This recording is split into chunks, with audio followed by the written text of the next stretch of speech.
Welcome back everyone. This is a brief update on news from the oil market. WTI moved lower yesterday as the EIA weekly reading indicated a 2.4 million barrel surplus. We must note that the reading comes after a prolonged period of releases of consecutive drawdowns, which started since June 19th and ended this week. Since our last report, the general movement for the commodities prices has been downward, yet the fundamental news of the market can be used as a guide for future reference. Going through the last month of the summer, oil demand has clearly not picked up yet. Since the beginning of July, WTI prices have moved from $61 to $51 per barrel, and we assume that this starts to create irritation to some oil producers as the price decline could lead to a subsequent reduction of profits. On the OPEC front, the production cuts have not had the required manipulation on WTI prices, which is forcing analysts to consider another action the OPEC Plus team may take.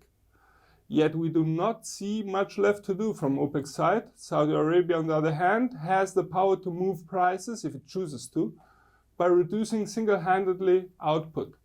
We see little chance for a mutual understanding with the Russians on further cuts due to the fact that in the past they have displayed signs of dissatisfaction. It should be noted though that according to the EIA, prices are expected to remain rather flat for the remainder of 2019 due to the fact that oil production far exceeds oil consumption. On a separate note, Chinese imports have increased for the month of July and have increased since July 2018. Let's not forget, in July the US-Sino matter was being dealt under talks between the two sides as a truce had been called. This may have given the opportunity to the Chinese to ask for more oil as the two sides were on terms that were more favorable. Now we are aware that the US is preparing new tariffs on China. It will be interesting to see if the current circumstances could have an effect on oil purchases from China. Furthermore, reports imply that the mainland may be continuing to buy Iranian oil. In our opinion, this could tremendously affect the relationship of the US and China to the negative during a very difficult moment. Moving to Saudi Aramco, where once again they are bringing forward the case for an IPO. Saudi Crown Prince Mohammed bin Salman is insisting on a $2 trillion valuation of the firm, but banks are bringing the figure lower to $1.5 trillion.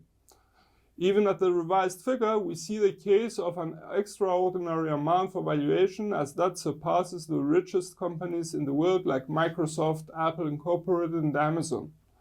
As a conclusion, we believe that improvement in the US-Sino matter could help oil prices regain some strength or even change course. In addition, the situation near the Straits of Hormuz could also become the reason for high oil prices. For more information and trading ideas, you can visit our webpage, follow us on Twitter, like us on Facebook, or subscribe to our YouTube channel. This is Peter Josef from IronFX wishing you solid trading.